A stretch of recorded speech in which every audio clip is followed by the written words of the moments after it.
Jaishankar, Honorable Minister of External Affairs, Government of India. We are honored to have him share his perspectives at this forum. Please join me in welcoming His Excellency Dr. S. Jaishankar.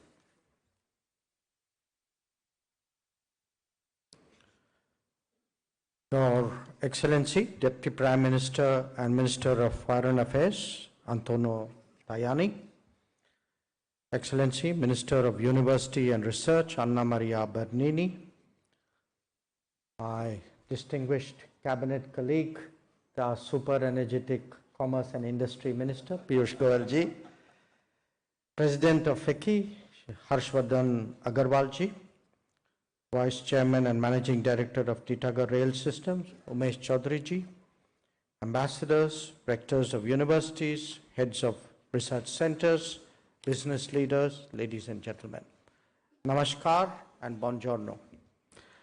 It is a pleasure to join you all today at the inaugural meeting of the India-Italy Business, Science and Tech Forum. Deputy Prime Minister, your visit, accompanied by Minister Bernini and this multi-sectoral delegation, is an important step forward to implement the joint strategic action plan which our Prime Minister Narendra Modi ji and Prime Minister Giorgia Meloni had announced in November 2024 at Rio. The last time we met, you shared with me how much you were looking forward to this visit. We reciprocated that sentiment fully, and we are really very, very pleased to see you here with such an impressive delegation. Friends, the action plan which our Prime Ministers agreed upon captured their vision for deepening the bilateral strategic partnership between our two countries, but through concrete outcomes that will benefit both of us. They directed us to work with our respective industries, but also with our scientific establishments and higher education institutions to facilitate collaborations, co-production, innovation, and flow of knowledge and talent between the two of us. Now, our partnership, the one between India and Italy, it is rooted in our democratic values, in our respect for civilizations, in our culture and heritage, but above all, in a common vision for a stable, rules-based, and prosperous world. We meet today, as Minister Tajani reminded us, in a familiar global political economic order, but one which is transforming, becoming ever more complex and unpredictable. Even as we recover from the pandemic, from multiple conflicts in Europe, Middle East, and Asia, we must recognize that our supply chains are more fragile and our maritime shipping more disrupted. Geopolitical competition has sharpened as market shares are leveraged and economic activities are weaponized. Indeed, the over-concentration of manufacturing and the reliability of supply chains have today become overriding concerns for all of us. Industries and governments are struggling to keep pace with the impact of rapid digitalization and technology shifts, which are accentuated by trade barriers and export controls.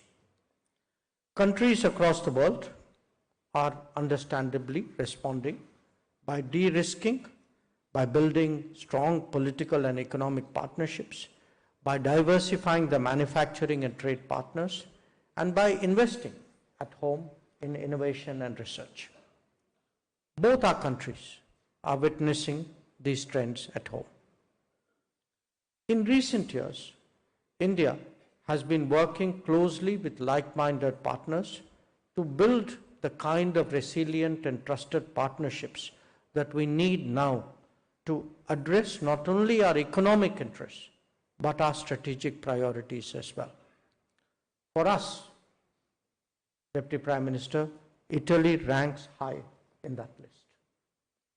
In many sectors, there is a natural complementarity that we need to exploit, whether it is energy or transport, food processing, or light engineering. You in Italy have the technologies and the best practices that could make such a collaboration truly fruitful.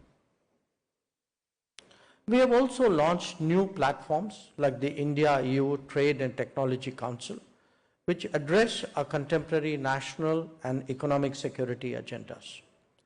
Together, we are keen to seek and develop critical technologies in the sunrise sectors.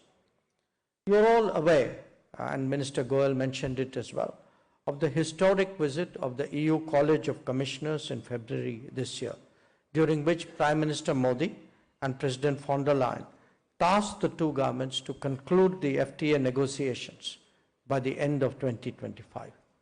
I hope that our bilateral efforts will advance in tandem. Let me also take this opportunity to bring out India's interests in the Mediterranean. Our relationship with countries in this region have progressed immensely in recent years, especially as the Indian economy gathered momentum. Our trade with the Mediterranean today is in the range of $75 to $80 billion annually, and our diaspora there is approximately 460,000. We have promoted investments in critical sectors, including infrastructure, energy, and technology. The strategic location of the Mediterranean, with approximately 600 ports and which accounts for about 25% of global seaborne trade, establishes it as a crucial hub and one of particular interest to India. For its part, India plays an equally vital role in the Indo-Pacific, extending its reach westwards. Given both the location and centrality, as well as the levels of activities, it makes eminent sense today to connect the two, what Italy is doing eastwards from the Mediterranean and what India is doing westwards across the Arabian Sea, to connect the two for our mutual benefit. The landmark initiative of the India-Middle East-Europe Economic Corridor, which our Italian friends call the Cotton Road, was launched during India's G20 presidency, and both our countries were members of it, and this will truly create a new global axis for economies, for energy resources, and for communications. We must also recognize, and again this is a point that Mr. Goel has brought out, that India and Italy collaborate in many other international initiatives, whether it's the International Solar Alliance, whether it's the Global Biofuel Alliance, or indeed the Coalition for Disaster Resilient Infrastructure.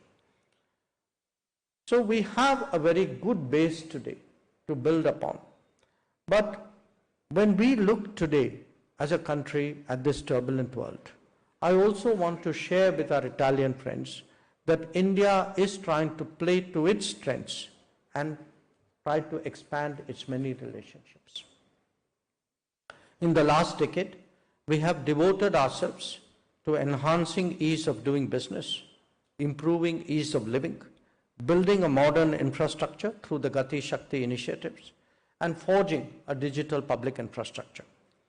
This has contributed to better governance and has made us a more attractive business partner.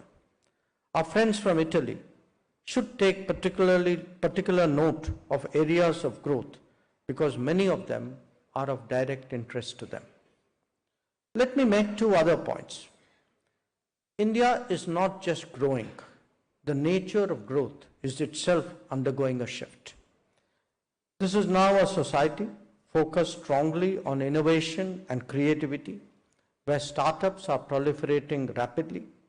At the same time, there is a determined set of strategies to explore sectors like AI, EV, drone, space, and nanotechnologies who will be the drivers of growth in future. Please also bear in mind that lifestyle changes in India emanating from expanded prosperity are also a new factor of demand. The direction of India's progress and the capabilities of Italian industry make for a good combination. And I believe today that Make in India offers a platform, a pathway for that collaboration to unfold. Let me conclude by highlighting the relevance of Indian skills and talent for our business cooperation. We are creating new capacities in education and vocational training at a truly rapid pace. Many institutions are linking themselves directly to the global workplace. There have also been a surge in global capability centers in India who have now begun to make a significant contribution economically.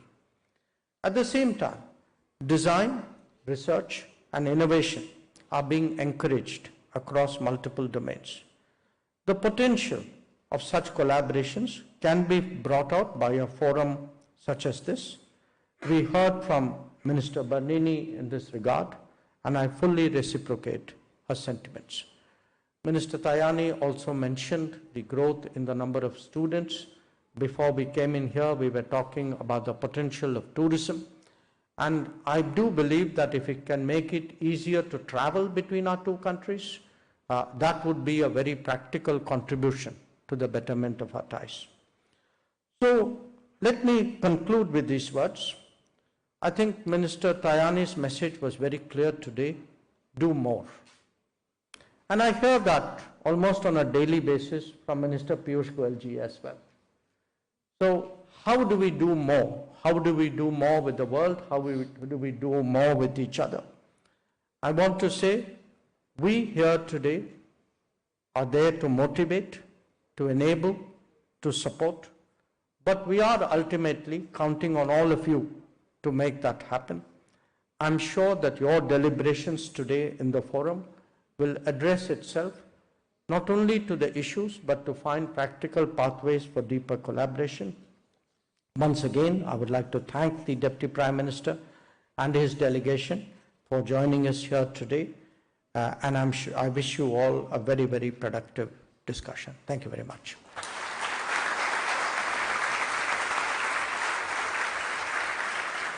Thank you, Your Excellency, for your illuminating remarks.